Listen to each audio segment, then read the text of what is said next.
Well, the 2024 NFL Top 100 was released every day from July 22nd until August 1st, with 10 players being released at a time on NFL Plus and NFL Network up until Friday, August 2nd, when the top 10 were officially released. And allegedly, this list was voted on by actual players, though I find this extraordinarily difficult to believe that a collection of guys who actually play the sport can be so utterly tone-deaf and pathetically inept. What we do not know is who voted on this list, what percentage of NFL players comprised the total pool of respondents, and just how many drugs they were on at the time they were polled. Because the top of this list is an absolute mockery. It isn't bad enough that Tyreek Hill is number 1. Yes, the cheetah himself ticked in at the top spot,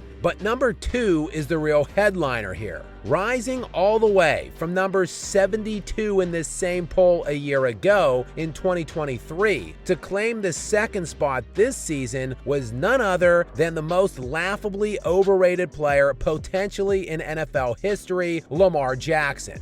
Jackson, who is breathtakingly coming off of a second league MVP a year ago, despite coming off of a season that saw him finish 15th league-wide in passing yards and 12th in passing touchdowns. Oh, sure, Lamar did lead the Ravens to the top seed in the AFC playoffs. Or was it possibly the 6th-rated defense in yards against and the number 1 ranked defense in points against that was most attributable to Baltimore's team's success? Alas, I guess we shall never know. But what we do know is Lamar predictably again took a massive dump in his pants diddly poo at home with the best team in conference and the best odds to win the Super Bowl, putting up 10 total points in the AFC title game. A tale as old as time. Lamar Jackson throwing up all over himself when it actually matters. An absolutely dreadful playoff performer, Lamar has been gifted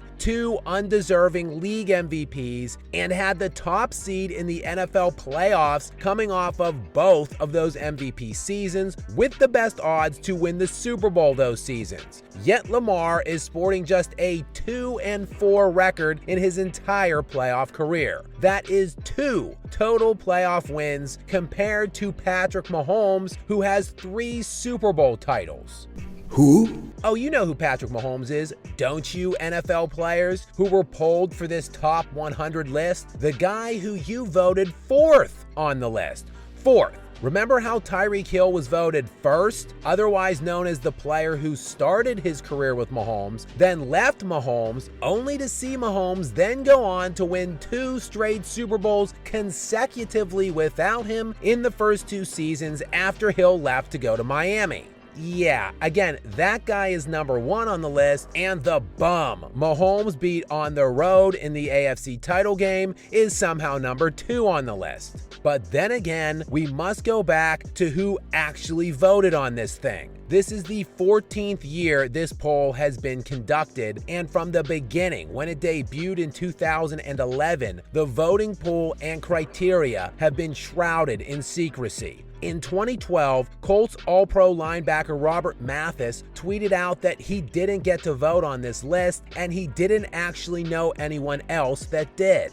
And as recently as 2022, former All-Pro lineman Andrew Whitworth tweeted out similar criticisms of the poll, saying, quote, "It's a joke, content filler. Just do a live show and let the TV talent pick it. That way, it's at least a real opinion. False claims that all the players vote on it as well," end quote.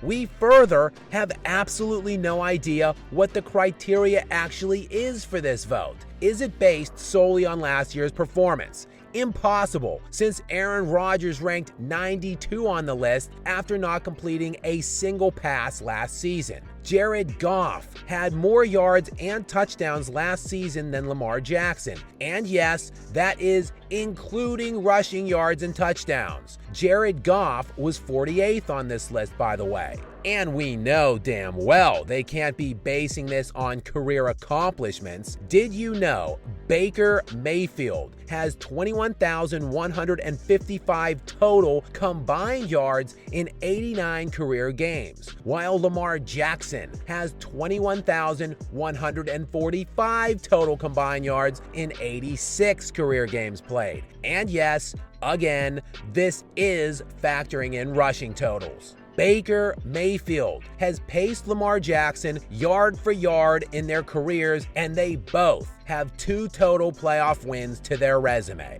Not bad for a running back.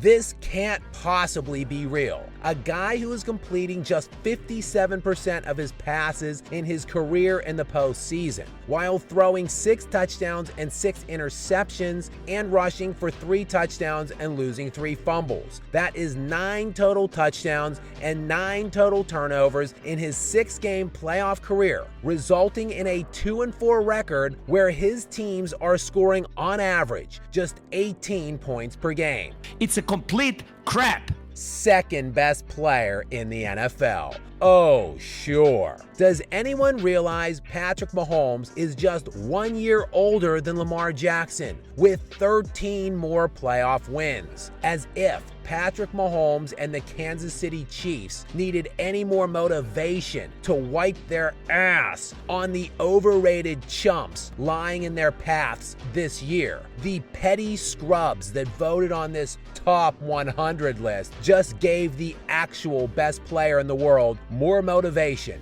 that he didn't need.